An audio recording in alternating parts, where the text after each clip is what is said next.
the product is the marketing for the community. No, you know what? I would actually say the community is the business. I didn't come into Web3 and crypto to sell toys. The toy business is really marketing to my community. 100%. And so if I was in the Solana ecosystem, I think I would be this guy. Right? So let's apply what he just said and let's apply it to Pudgy Penguins.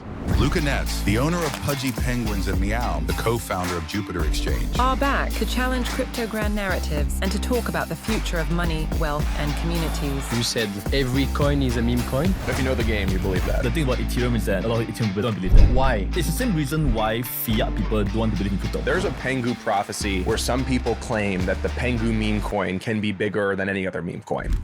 Oh, wow. Okay. So right now, Pudgy Penguins has 20,000 unique army members. It's a great number, but imagine Pudgy Penguins with 500,000 holders. Let's be clear, in the world of tokens, everyone is a competition. Every time someone comes in here and do something really well, this is a worthy competition. Should every community have their own stable coin? I don't care whether you have $1 in liquidity or $100 liquidity, your money will be. A chain is only as good as the apps that are built on top of it and the tokens launched on top of it. There's a certain level in which that ecosystem can't thrive to. I would believe that if this was a token today, it'd be a top 3 chain token. You guys are... Jupiter EVM? Nah, not even. Why not? We'll leave the alpha. He's holding the alpha. I've been messaging him about it. He won't respond. 75% of you that watch this channel frequently do not subscribe. If you like this show and think it provides value to you in your crypto investing journey, can you please do me a favor and subscribe to this channel? Hit the like button and leave a comment below. It helps this channel more than you can imagine. The bigger the channel, the bigger the guests, and the better the conversation. Thank you. This conversation is supported by Jupiter, the most used decentralized trading platform on Solana and the largest DAO in the world. Sui, a scalable layer 1 blockchain that's fast, secure, and affordable, built by previous Facebook developers and that delivers the benefits of Web3 with the ease of Web2. And Mental, an Ethereum layer 2 that built 2 products I particularly like. FBTC, which enables you to borrow and lend Bitcoin in DeFi, and METH or METH, one of the largest ETH liquid staking protocols that, by the way, just launched its token called Cook. Awesome. This is the start of a new concept of conversation that we're launching with Meow and Jupiter, which is called The Future of Money and Community. Let's go! And this is the very first episode. Super excited to do that. And the perfect guy. Absolutely. We have the perfect guys here. We have Luca Netz, the owner of Pudgy Penguins, one of the biggest NFT communities in the world, and Meow, the co-founder of Jupiter, one of the largest decentralized trading platforms and the largest DAO in the world. Welcome to the show, guys. So you're the largest DAO? Is that like true? Yeah. We have 300K voters like voting regularly every week or every couple of weeks. Yeah. I believe that because of how important Jupiter is, I think, to the Solana ecosystem. Like if something goes wrong in that vote, I feel like, I always thought Solana was broken until I used Jupiter. Oh, really? I swear. So my whole thing was I bought a bunch of Solana because the big brain guys invested in us and they're like big Solana. So I was actually one day at a hockey game and he was like, look, man, it was like around $11-12. He's like, I'm not letting it go below a certain price. I was like, okay, great. I'm buying. So I bought so much Solana. It's my biggest crypto holding. Really? But wow. Yeah, but I wasn't I always knew it through like the community and culture. I thought they did that really well. But like the trading always broke for me. I always used Radium and there was another swap that I used. It always broke. And it wasn't until I used Jupiter where I was like, oh, this is game over. You were the first product that I really used there because swaps weren't working before. If you use Radiums for swaps, it actually doesn't work that well. I don't know how it works anymore. I only use Jupiter, but it wasn't until I used your product, I was like, okay, now I see Solana's use case. So I understand why there's a ton of DAOs, people voting, because it's so important. It's like the nucleus, the center point to the entire ecosystem, in my opinion, right? I mean, we also do a lot, right, to kind of make it DAO work. Yeah. Right. Both in terms of the ASR, active staking rewards, and also in terms of the weekly cost. Yeah. I think one of the things that actually, it's funny, right, because people talk about DAO a lot, right? Yeah. But it's kind of bullshit if you think about it. Because why? Because it's almost like, imagine America, right? Yeah. Imagine if America went crazy over the voting machines. Yeah. Right. It's not the voting machines that make the DAO. It's that make a democracy, right? It's the people. It's the political party. It's the rallies. It's the grassroots. It's the grassroots, right? It's all the people that make up the thing, right? So I feel like the reason why DAOs are so broken in crypto today, right? We have some old DeFi projects, right? That had a DAO vote that no one showed Right. Literally 20 million was taken from a DAO, right? No one even knew, right? For our Jupiter DAO, I'm telling you, even if someone say, hey, I want to take 50K, right, to do a 3-man podcast for 3 months, people go crazy. They ask all kinds of questions. Those guys have their grounded in community for 3 months before they can even get to the vote. So I think we do a lot. We do a lot, right? On the people level, right? I mean, obviously we develop DAO software, it's our own software and everything, right? But we actually also do a lot at the people level as well. And also having a very clear identity, right, to the community. So we call it JUP, Jupiter United Planet, right? And we invest. I think the reason why I show up every week, right, is because I think that if I don't show up every week, right, then everything I say about community being important is bullshit. Right. You know what I'm saying? I totally agree with that. Think, right? How many crypto founders say community is important? Yeah. 100%. Right. How many of them spend more time with their VCs than the community? Right. 99%. Correct. Right. So out of the 100%, you can guarantee that only 1% is serious. You know? Right? Yeah. Talking about building communities, but you're also talking about building businesses, because at the end of the day, everything is a business and needs to be sustainable. The problem that I'm seeing and the question that I have, and also you said it before, Meow, most of the founders, they talk about community, they say it's important, but they actually don't have any focus on that. Yeah. Because it's hard, and also because it's a lot of additional work. So how do you build a community? It's a very basic question, but I think a lot of people are wondering, how do you build a community while building a sustainable business when you only have 24 hours in a day and only that much energy, right? I think the community plays such a huge part in the business, right? Like if you realize the crypto business, I think is too specified around tokenization and tokens and things. I think the community is the backbone of this business. And you either are going to have the community on your side and you're going to move 10 times faster, or you're going to have the community and not on your side and you're going to blow up in a tragic death. It's not if, it's when. And so I think from my perspective, community is the business. It's funny you bring this up because we were actually, this is probably a look under the hood. We spend so much money on the Web3 side, but we make no money on royalties. And, there's a lot of discussion sometimes, finance will come to us and look at these line items and be like, dude, why do you guys spend so much money on this Web3 thing? When in reality, it's a giant loss leader. It's the biggest loss leader in the business. And I'm like, well, we're not here without that. And these other line items, they don't really exist, if we don't have this nucleus. And ultimately, crypto's in the business of you take care of your holders, they will reciprocate that value. I'm a firm believer in that. So, though the line item might not make sense today, right? I'm a firm believer that, I'll give you an example. Actually, this is a really inside look. We were having this debate just a week ago about this. And we raised a round at, hundreds of millions of dollars in terms of valuation. And I told my co-founder, and I was like, look, our EBITDA on a brand and on our business, Pudgy Penguins is probably worth $80 to $100 million on the IP side. Why did these investors, price us at a way bigger multiple than what our EBITDA reflects? And it's because of our revenue potential that comes from taking care of our community, right? So we might not have everyone knows that you don't know our revenue numbers, but you can basically do the math on an IP EBITDA on basically what I just said and kind of figure out how much we're making. But we're worth so much more than that because everybody knows that if I wanted to pull some sort of lever, I could make a ton of money. But I don't want to do that until I make our community tons of money, and as I make them tons of money, then that will reciprocate. And I think there's ways to kind of give and take. So that's the interesting part. I would actually say the community is the business, right? If everyone hated him and he had no community, somebody would come out and, the problem is everyone thinks that the product is the moat. Now you have an amazing product, right? But somebody could go with the existing product that he has and works backwards, get a bunch of engineers, raise a bunch of money, and maybe create a similar product. So many have tried. Right. So many, but the reason why that never gains any traction is because he's developed a community and a brand. And then those people are never going to pivot over. So right? to add on, so he had so it's funny because he's saying that because I was thinking of the exact same words, right? Community is the business. Yes. The business is the community, right? And here's the thing, and to add on to that, let me add one more line here, right? Most people, especially those who do airdrops, right? They think that they build a product, right? And they try to do marketing, right? So so they try to, how to put it?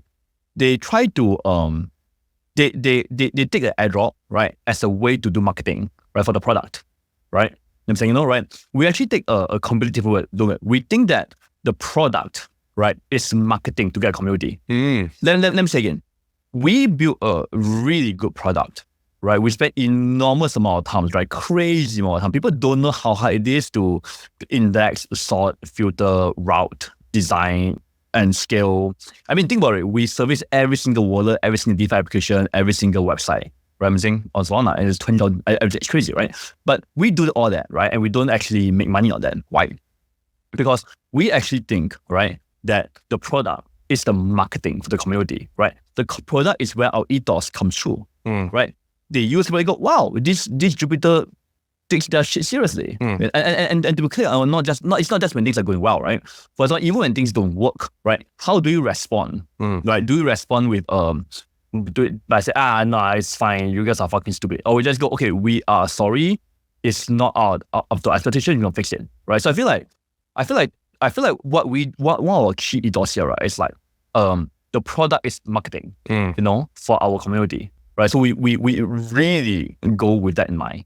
Sometimes we make money, sometimes we generate revenue, like our perks we do, right? But even but I think sometimes we don't. But regardless of what we do and stuff, that center of it, like we always remember is this: our product reflects our ethos, and how it is how we go about it. I love that he brought this up because I always look at him as like, if I was in the Solana ecosystem, I think I would be this guy, right? So let's apply what he just said and let's apply it to Pudgy Penguins and see how I think like it's just like akinly similar.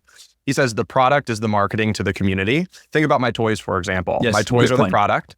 People, I think I'm in the toy business. I'm like, dude, you don't understand what I'm doing. The toy business is really the marketing to my community. 100%. Right? I don't like, I didn't come into Web3 and crypto to sell toys. I was doing that at $100 million a year with Gel Blaster. Like, that's not why I came in, but it's the product, which is the toy, is the marketing for the community. I double down. 100%. I see that so often and stuff. Like one thing that the reason why I always had a big fan of Pudgy, right?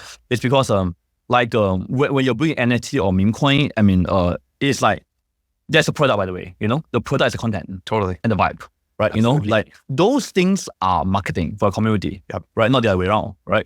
So too many people try to design or do a token and stuff to draw people in. It's the other way around, right? You want to create the best possible product to reflect the community, right? Like Taylor Swift is a great example, right? It's a brand that people want to be part of, right? They call it just Swiftie. Right, it's a great thing, Because I feel like it's actually very important to the mindset where the product is the marketing. I think that is probably if you ask me and stuff, that's probably the crucial mindset. And most people don't think that way because most people think of like, oh, the product is the end of either the product or the price or the revenue. We think the community is the end game. Yeah. Because naturally, and I'll tell you why I think people get confused here, especially in cryptos, because naturally community is a loss leader. So like the traditional entrepreneur mind, it's just like, whoa, efficiency, P&Ls, and you get like confused in this rabbit hole. And not just like CT also, like CT, which is the main channel, they focus exclusively on price, right? Yep. I'm saying, right? And unfortunately, price is a very lagging indicator sometimes. Right, and we see that very often, right? So I think, DeGods is a great example, right? Yes. Let's talk about that. Let's talk about that. Yeah, but I think that was my next point. Amazing community. Like I feel like it's one of those like things about just look past the price, right? Or like you just look past the price and then you interact with the community and stuff. It's a great example because there's this thing where and you're like, holy fuck, those shit are insane, bro. The whole bro culture, the way they talk, you have a whole, for example, right, you have a whole group of guys, they're just dancing like crazy and stuff, and CT will mock them and be like, oh, there's no girls there, ha ha ha. Don't get it, it's a point, it's a bro game, bro. Right. It's such a strong bro community, insane, right? Maybe to put some context, right? You talked about NFT meme coins. You said kind of famously, every coin is a meme coin. I believe that too. If you know the game, you believe that. The thing about Ethereum is that a lot of Ethereum people doesn't want to believe that. Yeah. They know it though. They know it, but don't believe that. Why? Sorry? Why? Oh, They because don't want to believe that. Because there's this very, very it's the same reason why fiat people don't want to believe in crypto. Yeah, it's the same reason. There's a very strong. I love Ethereum, by the way. I worked in Ethereum ecosystem for a long time before hopping. Doing something. I'm still in actually. I still advise a lot of top Ethereum projects actually, like Instadap and whatnot, Freeway. But I think there's this mindset that's anchored around a certain idea of value and tokenomics and economics that is very, and also it's also communicated. And when a group of people communicate a certain thing as fact, for a very long time, then they start to anchor themselves in that belief, So I think that's actually the issue. Yeah, if you ask me. There's a Pengu prophecy. It's like big lore. I'm not going to get into it, but there's a Pengu prophecy where some people claim that the Pengu and the Pengu meme coin can be bigger than any other meme coin. Like there's deep lore many years prior to me taking over that this could be a case. I was going to bring it up, but I think I was going to bring it up during different market conditions. Because I also told my community I would never go down this route. So I'm also like a man of my word. And like, I told them I would never go in this direction. Now, naturally, I felt like with Abstract that we had to go and do something that was more crypto native. And I kind of saw the writing on the wall, which is like, if I continue to just do things that are IP driven, the space loves that. But if Pudgy Penguin starts and stops with how we build our IP in the world, I think that's not sexy enough for us to go where I want to go. Right. So I had to add a new layer to the ecosystem that I thought made the ecosystem a lot more sexy and a lot more crypto friendly, that ultimately I think could like create an interesting flywheel that we can kind of get into in a sec. But I think from my perspective, I've actually, just so you know, I've talked to Frank about this for like 6-7 months. I mean, we've had conversation. I kind of knew he was going in this direction. He kept this hidden from me, which is cool. I totally understand. But like him and I I've been debating for a long time because my biggest frustration as a founder, specifically in the NFT space, is I hate doing something and it not moving the needle, right? So if I go do something really big, like for example, Walmart, huge announcement, pallet in the middle of the store, for God's sakes, 2,000, like think about how incredible that really was. I mean, people give us our flowers for it. I was down 5% on the day on my NFT. Right? Think about that. I was down 5%. Yes, if I was 100%. a token, I would have been up. You know what I mean? Everyone would be full levering that and people would get rewarded, right? Because like, I don't want to do things and my community not get rewarded for it. And I think that's kind of like an issue. And I know that I can solve that if we had a liquid token. Sorry, but like, so this almost feels like a kind of political problem. It's a political problem for sure. Which basically means, do I do the best thing for my project long-term given my vision, or do I play the game that might lead me to somewhere where I don't want to get to? No, I don't think. I don't think it compromises. I don't think it's mutually exclusive. No, it's not. You think of it as a no. It's not. Like your only goal as a project is to flywheel, right? Yes. Your only goal for a project is to understand that community revenue and everything's a flywheel, right? Think about it. Everything, right? Yeah. So I don't think it's compromised at all. If I were to add a Pengu token, there's an argument to be made that there's more liquidity. Now, the rarity problem is its own thing because there's real collectors in Pudgy Penguin. So I haven't gone down far this rabbit hole, but I would have to address that in some capacity. But like what holders, my job and a big thing we've done at Pudgy is like liquidity. Every AMM pool, every piece of infrastructure, Meta Street, like I'm making sure we have everything plugged in because ultimately it's a liquidity game. Like you have to be able to unlock those levers of liquidity because that's ultimately what drives price. And especially with such an illiquid asset like NFTs, like every little partnership moves the needle. And so I actually think, and then we also talk about army size. Like my army can only get so big. Imagine Pudgy Penguins with 500,000 holders. Right? Because I'm really in the marketing business above all else, right? I'm in the proliferation and the champion business and developing an army to go march in my direction. So right now, Pudgy Penguins has 20,000 unique army members ready for war, ready for battle. It's a great number, right? But it's never going to get bigger than that. Maybe it goes up or down 1,000 or 2,000 people. Doing a Pengu token, for example, that is, you'd figure it out. I was super against this for a very long time. But as I think about it more and more, I become increasingly bullish, but I would never do it. It would start and stop with the community. So again, like why I'm excited about Frank is it's our first use case of it. I just interested that because actually I feel like often the community needs to see it too, right? Totally. They need to see it too. I have this thing whereby like if 75, I can overcome 25% opposition. Yeah. Right? But anything more than 25%, I can do it, but it gets expensive. Yeah. Right. And it's like, I might sprint the community, it fails, I'm thinking about builders who are Web3 builders. You're building a business, you're building a community, so it's a lot, right? And you have your plans, next product, next feature, whatever. And then there is something completely new from a competitor. Right? In that case, you say I'm rooting because that might actually make our case better.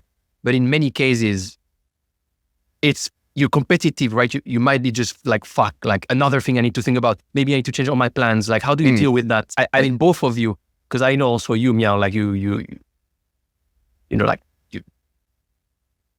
there is a lot of stress, right? You told me sometime, man, I'm so stressed out. And then you have like this fucking new competitor, like doing this new thing. You're like, oh man, another thing I didn't need to think about. I go first. You want? Yeah. Go. Oh, you go first. I mean, No, I think from my perspective, like Frank is the only person I look at that I don't look at as competition. I look at it, that's the only that's him and Julian would be like the only two where I'm like, Julian from Doodles. okay. Those are the only two. And I like all the other guys, don't get me wrong, but like there's just something specifically with Frank, like Frank played a huge role in our success because when no one gave a shit about me, he kind of put me on the map to like a new audience. So I want to see him win in a way that I think is like very unique. And I also like, they didn't take a ton of money. Like I think they did everything the right way. But I think in general, we need to push the envelope. And in a space like NFTs, it's like, this space is a little bit different. Like everyone's swapping, right? Everyone's going. So he's just like, yo, we gotta, in our space, it's like, man, somebody give us something to reach at so that we can bring it back. Cause like we're in like kind of in a dismal spot. I think the worst of it is through, but I think we're a little bit in a space where it's like the tide needs to be lifted. He's in a ultra competitive, like, yo, you do something. I would love to hear your opinion actually. Like, how do you feel about competition and Holy people shit. doing new features? Probably go nuts. It's so wow.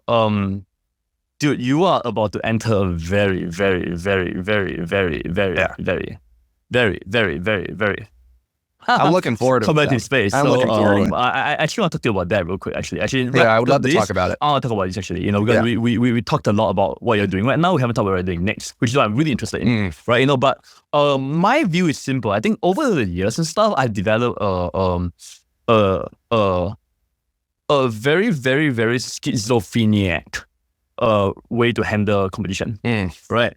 The schizophrenic, the schizophrenia comes in two ways. The first one is that I go crazy. I go crazy paranoid. I go that I'm going to die. I'm going to fail. Everything's going to go to shit. Nothing's going to work. And then I go to this like crazy schizophrenia phase for like a couple of weeks and stuff, right? And then like, and it's a powerful thing to have, right? Schizophrenia and paranoia is really powerful, right? Because just go fuck and then just buck out everything, right? Just like really, you ready the troops, you do a course, you do an analysis, you think about it, you cover a weak spot, as you know, you go into retreat mode. You know what I'm saying? That you can go to two modes, right? You can go to Icarus mode. Icarus are good because you go towards the sun, right? There are two modes that are powerful in crypto. Retreat mode, retreat mode, and Icarus mode, right?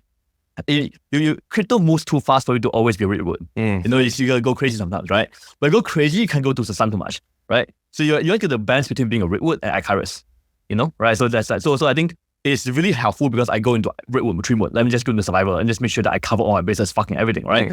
But then after you realize, hey, you know, actually it's not so bad. Because number one, competition is good for you because it helps you make it better, right? Secondly, is that if something comes to a space and they're genuinely doing something interesting, right? You learn from them.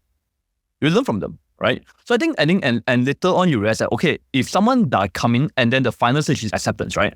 You go like, hey, all right, so you go from paranoia to you go from acceptance to you go paranoia to acceptance to happiness. Right? You go, oh cool, all right, I learned something new. You should go for the space, right? You know, then you just and then you know what? It always works out. Right? You just learn from them and then you coexist. Right? Either they are really shit and they die, or they're really good and you learn something and coexist, right?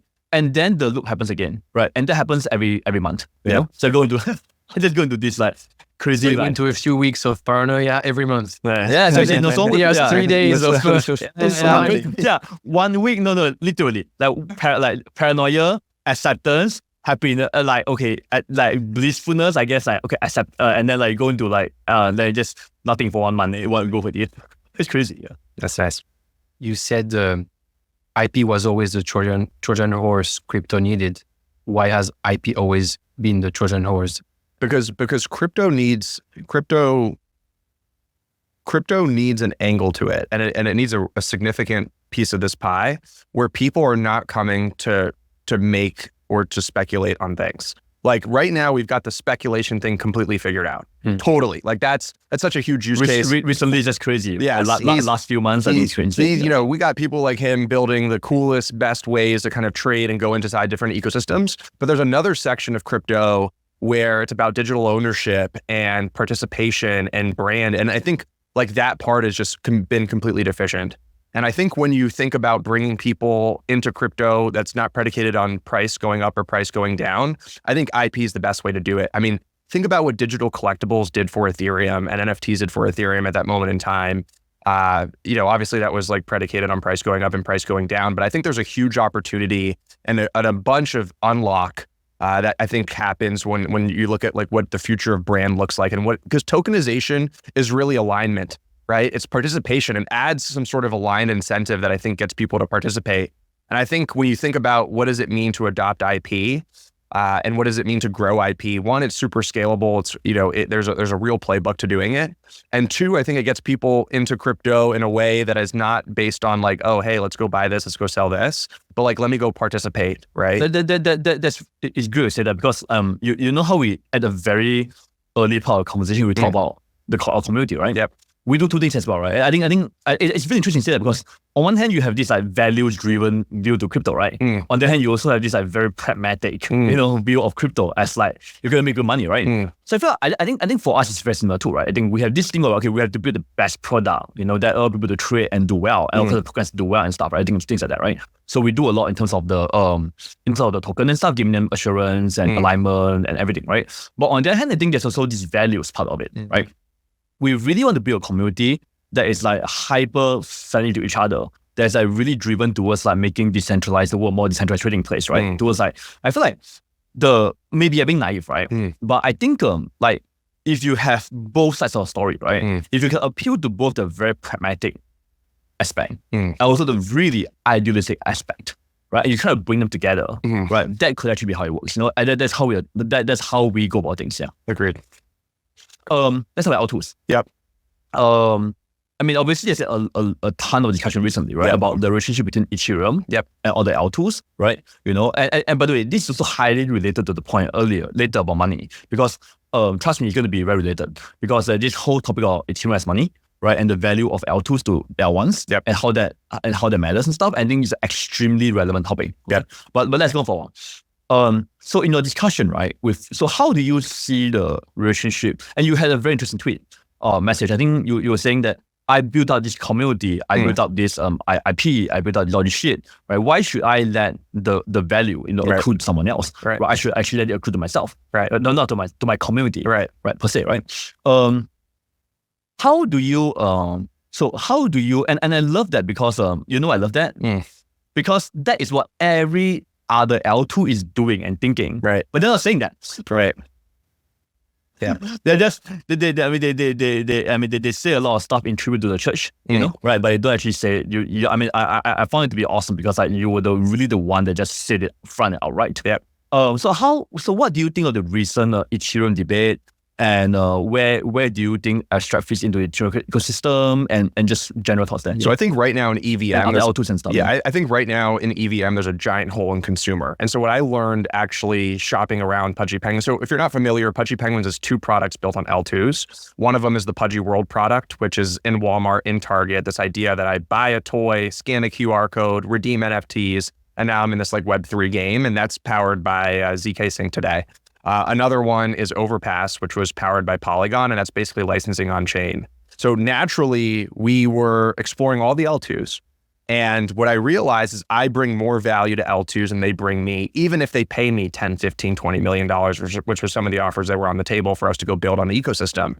And I thought to myself, while also kind of exploring this, I was like, well, a lot of these chains, if not all of these chains, are general purpose and they do a bunch of different things. But I really need somebody to help optimize the consumer experience. And what I realized when looking around on EVM, I realized that there wasn't a chain specifically optimized for that consumer journey in a way that I think is really required for us to go to the next step. Now, I believe Solana is really speaking to the consumer in a way that's hyper unique, but that's its own chain, that's its own ecosystem. But on EVM, there's a giant gap, which is like, who's optimizing for consumer and consumer only? Now, Base is doing a pretty good job, but naturally, Base can't make certain compromises that a positive consumer experience needs, because they're also optimizing for DeFi. They're also optimizing for payments. They're optimizing for a bunch of different things, when in reality, I think when you just hyper focus on consumer, you can build a really interesting ecosystem that I think is unparalleled. So the first place that I want to go in terms of where I think consumer is going to grow is around discretionary spending and fun. And so I think a lot of people misinterpret why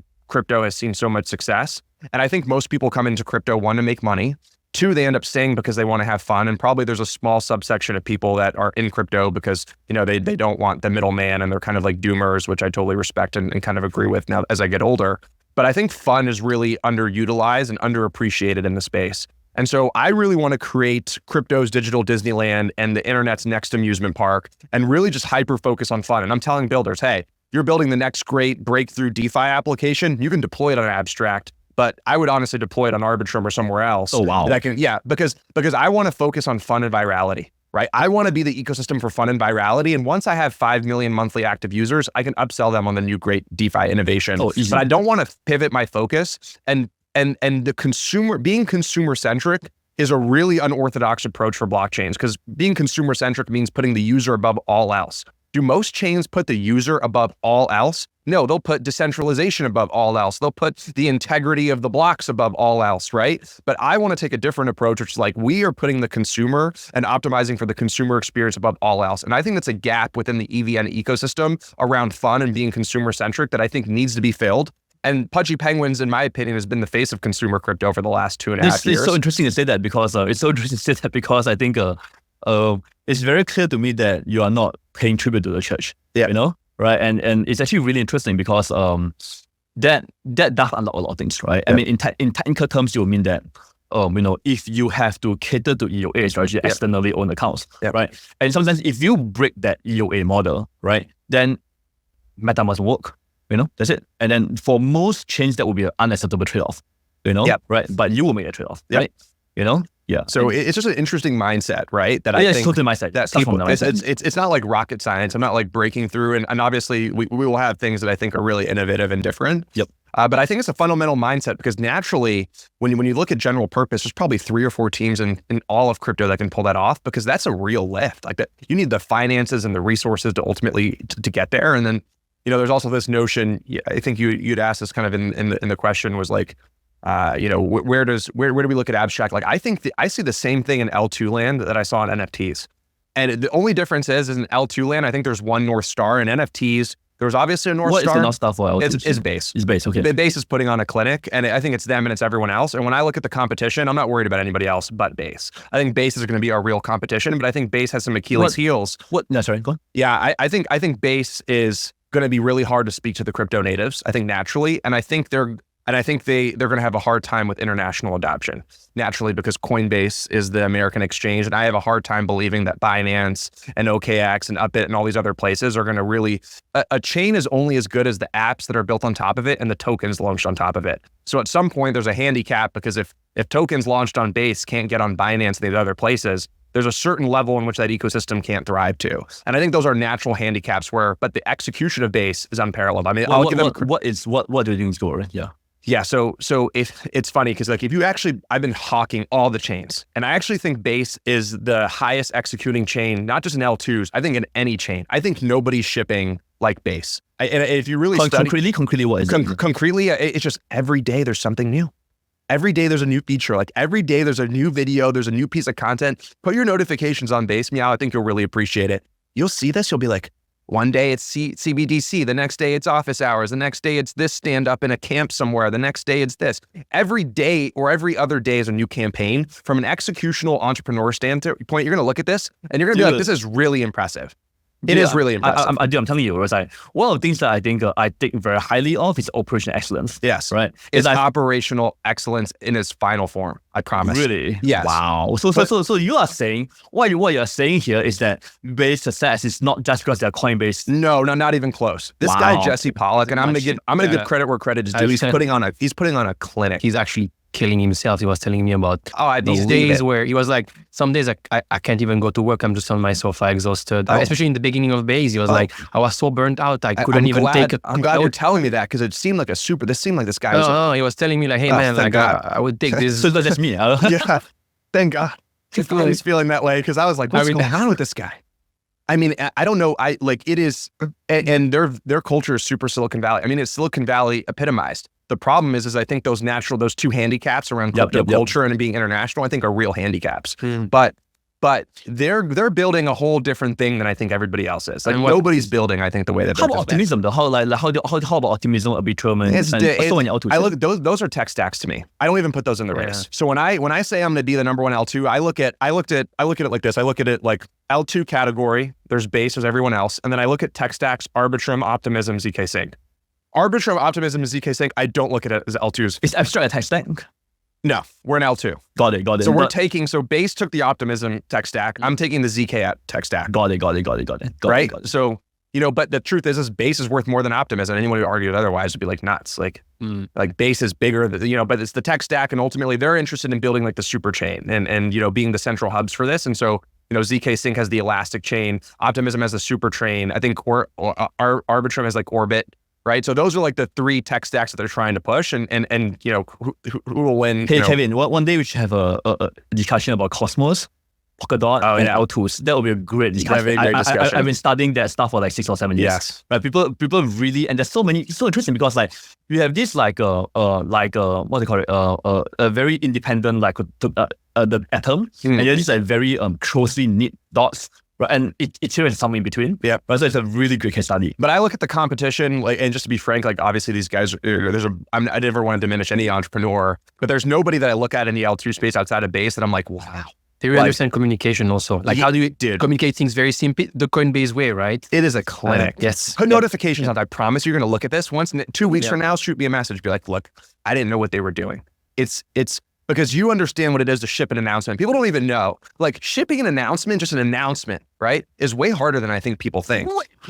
Yeah. I'm telling you, the stress, the copy. I know I'm stressing time here, but I'm telling you, bro, I'm telling you, I spent so much time trying to educate my team and the community about what announcement is. Yes. It's not just words on a fucking tweet. It's not. Right. It's so much more complicated, and they're doing it like every other day. Yeah. Oh my God. It's really? Yeah. Oh my God. They're just shipping. And I'll do things that I'll be like, look, hey, let's do this. And 2 weeks later, I'll see him do it. I'm like, dude. And the operational excellence is bar none.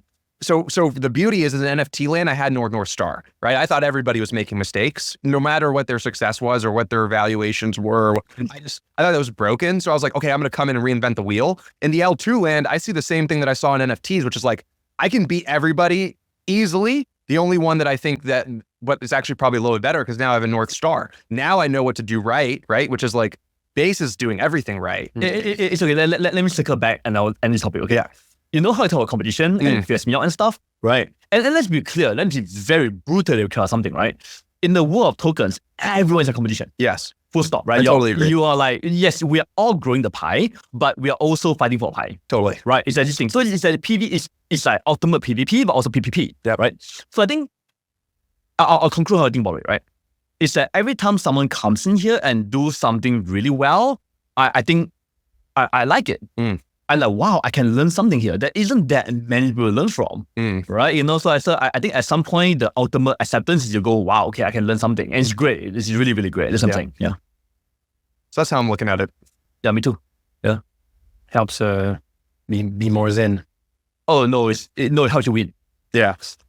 There's nothing zen about that stuff. Yeah, it's brutal, it's brutal alpha competition, man. There's nothing zen about this. There's nothing zen about this, bro. It's like, yes, you're like, okay, this is a worthy competition. Let's go. Yeah. It's worthy, Yeah.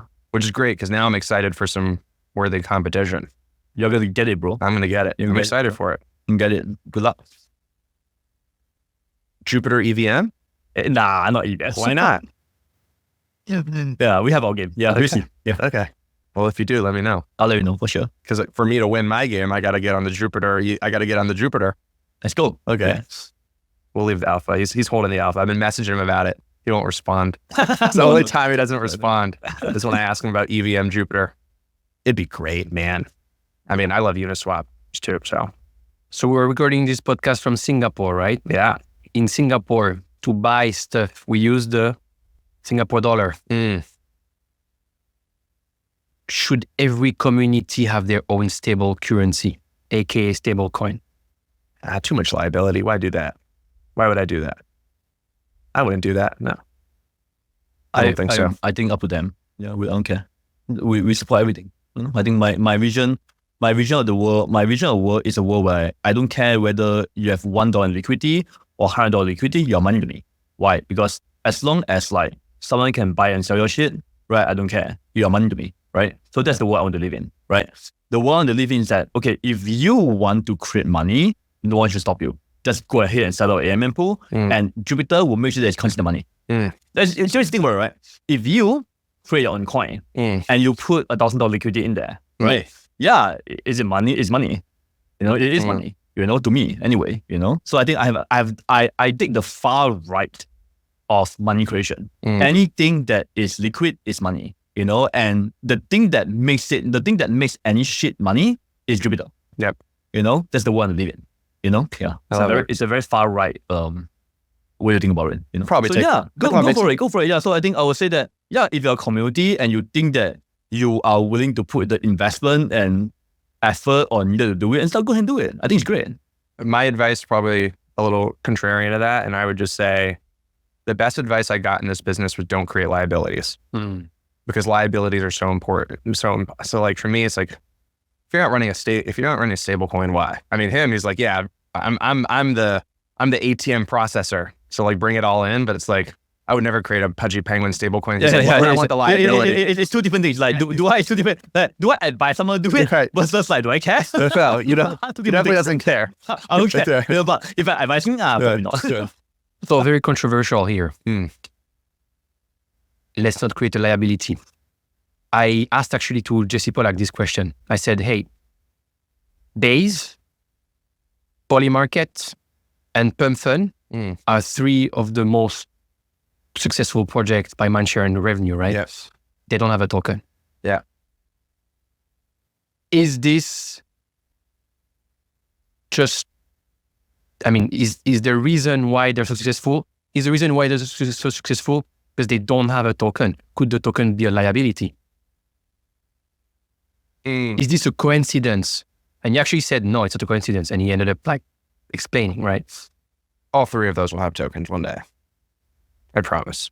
I'd bet Polymarket's the only one that I would think probably, but Pump Fund, oh, that's actually wrong. I don't know why I said that. Pump Fund's for sure having a token. I mean, yeah, we won't even go any further than that, but they for sure will have a token. And Base, their whole thing is decentralized. So like, I don't know how long it's going to take, but I don't know how you can't decentralize without some sort of governance token. Like he's very keen on that. But then there's also shareholder value. But I think it'd be many years. I think we're a long ways from that. And then Polymarket, I don't know. You know, the thing is like, this is the thing. And I actually kind of appreciate it if they don't, because like, I think actually crypto and blockchains are like bigger than just tokens, right? Like they are like Polymarket doesn't need necessarily a token. Maybe it can help liquidity and things like that. But Polymarket's a perfect example of crypto rails making a business better. Right? Like it's a perfect example. It's that personified.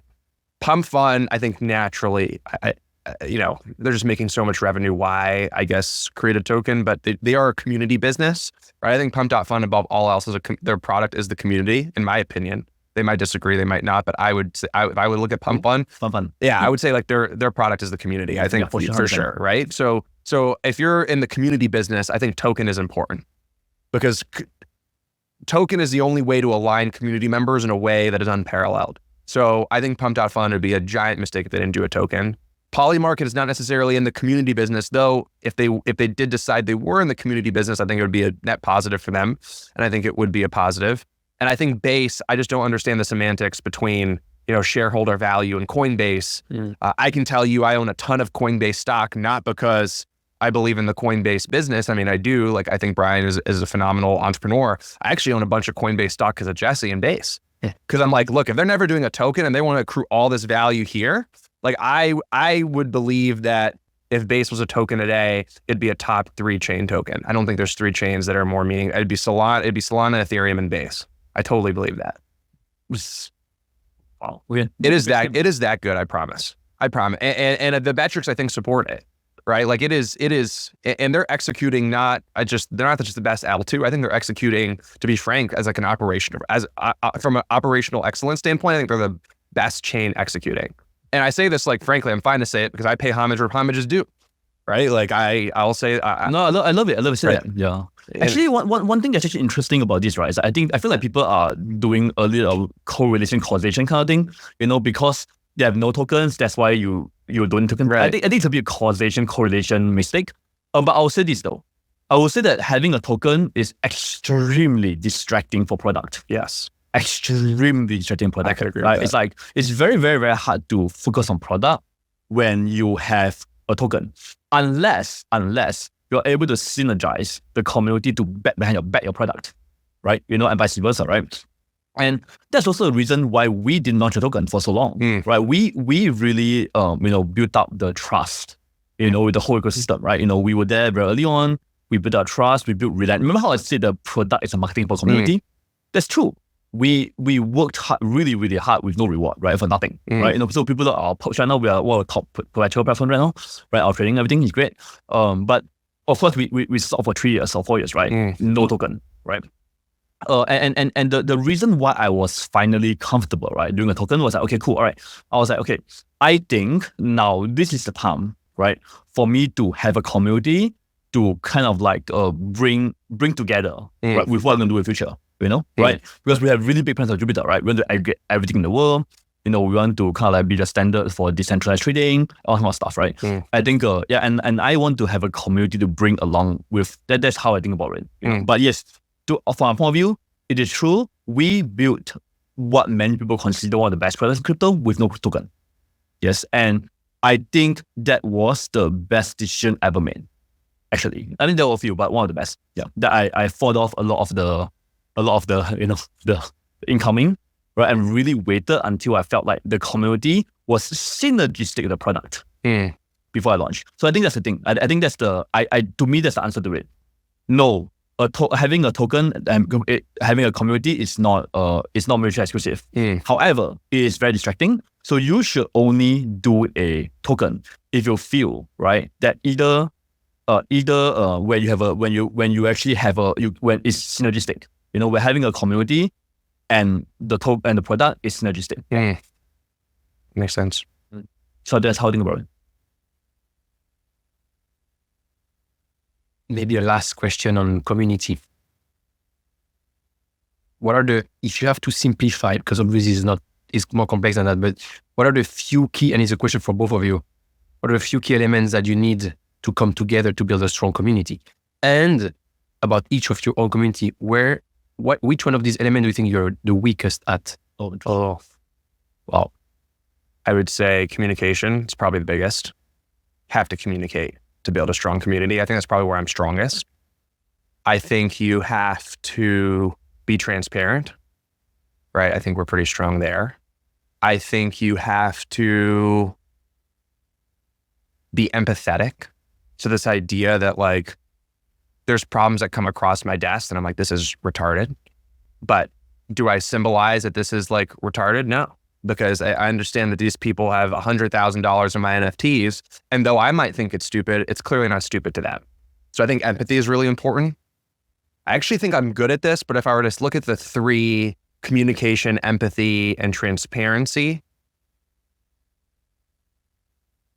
I'm probably empathetic, but if I were to say the 3, it's probably my weakest. I never am not empathetic, but in the back of my mind, I'm like, but I shouldn't be doing that, right? You will do really well in job interviews, Like, what's your weakness? Yeah,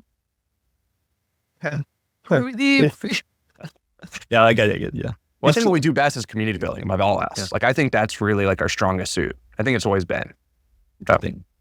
Interesting. Like if you were to ask me what we do better at Pudgy Penguins and better than anyone else, I think it's community building. We're just way more in the trench for sure than other NFT projects, in my opinion.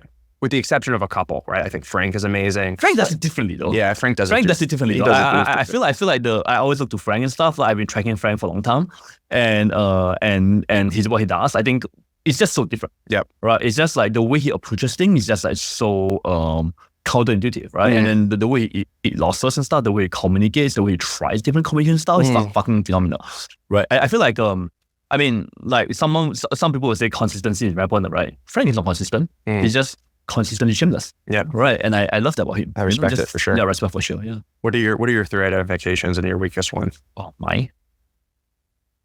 Wow. I would. He tried to escape, but it didn't work. I would say sincerity. Genuine. That's Being genuine. I would say sincerity. That's important. I would say sincerity is very important. I would say let me go down a bit. Let me go down a bit rabbit hole here. Instead of like saying things from my head. I think let me try to go a bit deeper. But I think sincerity is huge. I think the ability to say things that you really want to say. I think tactfulness is very important. Tactfulness. Right? I think many people in this space, they pride themselves being astronauts. Right? I don't. I try to be, especially on Twitter. I try to be kind of like, I mean, it makes me a bit boring, right? But I think sincerity and tactfulness, and thirdly, I think empathy is really huge for me. Yeah, it's really huge. In a sense that like I think that's actually probably the number one thing that's missing in most founders, because they look at things either from an economics point of view or from a technical point of view.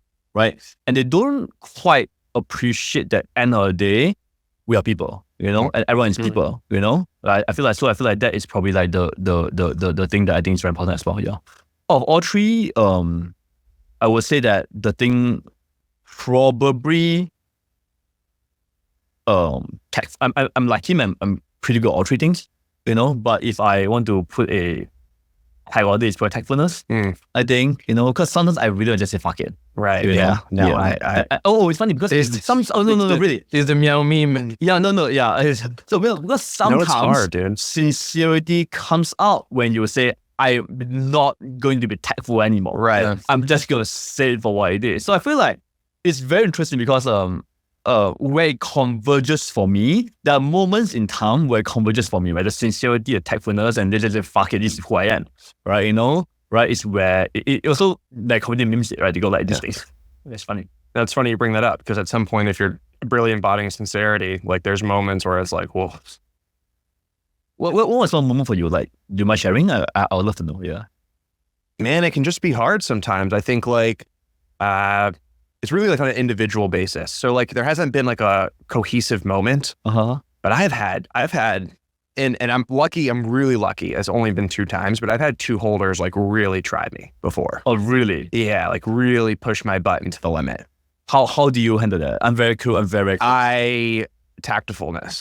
Tactfulness, okay. You got to do the 24-hour rule. Starts and stops there. The 24-hour rule, like don't react initially. But I've had 2 holders really like intentionally like, Now, my situation is really unique because I'm in a situation that most founders are not, which is like, I bought the project. Like I've never taken $1 from the community. I didn't mint anything. Like everything that we've built here, like I did with the community, and like anytime that there was money, like I earned that money, right? I either generated it myself or I raised it. Like I didn't go and take anything. So like I'm in a situation where like even somebody who wants to act crazy can think about it for a sec, being like, dude, he's got more in time, money, and energy than I ever will. So like, I will just respect that I'm going to trust his process. But there's 2 holders that I think just like totally just didn't go down that route and just like really just disrespected me, disrespected team members, really just went absolutely apeshit, going crazy in the Discord. But these are people that I think are not naturally, I think they're dealing with their own personal issues. So that's where the tactfulness comes in, which is like, hey, it's not personal. It's not towards me. Like they are lashing out because I've been in situations where I go on the internet and I've lashed out at people. I remember when I was 19, 18, I was an internet warrior talking shit to people. And why was that? Because there was something wrong with me internally, right? There was something that I was dealing with that I just now took it out on other people. And in hindsight, there's actually one of the two people actually came back 6 months later and was like, dude, that was so inappropriate. I can't believe I made you go through that. Right. And yeah, they were dealing with their own thing. The other one just went completely AWOL and he's dealing with his own stuff. But I think there's something to be said about that. It's pretty amazing because on the internet, right, any random person can make you feel really fucking shitty. Totally. Right, you know, right? But I hear you. It's really good for me to hear that perspective because I go through it sometimes. Yeah. Right. And I think you hit something on the head here, right? And I want to just say that for the record, for every founder out there, is that if your community believes, right, that you are in it with them, right, you know, that you are not like extracting, right, you know what I'm saying? That is probably the number one thing you can do, right? If the community believes that you're not extracting, right, that is probably the number one thing they can do because that the foundation of goodwill is so crucial, I think, to surviving anything. I totally agree. Yeah, I think you really know that on the head. Yeah. I think for us, we have this thing called CEF, Community First, where we have a whole range of things, our transparency, accountability, and alignment, right? You know, for example, me and Sean, we you can look through our books and stuff. It's very, very clear that we didn't sell any Juke, right? And we're not going to sell any Juke, right? Until 2 more years in. That will make it 5 years into Juke, right? And why? Because we believe that in 2 years' time, our decisions will have been clear, right? And then my ultimate, and it's kind of crazy, people go, that's not possible. I mean, you started a multi-billion-dollar FDV project, how did you not sell anything? I'm like, look at the books, they sold nothing, right? I feel like that commitment to go like, I could have made so much if I just do it now, but I didn't do that stuff. Yeah. You know, I feel like that I think that stance here, as I said earlier, is like crucial for the foundation of goodwill. Yeah. Amazing.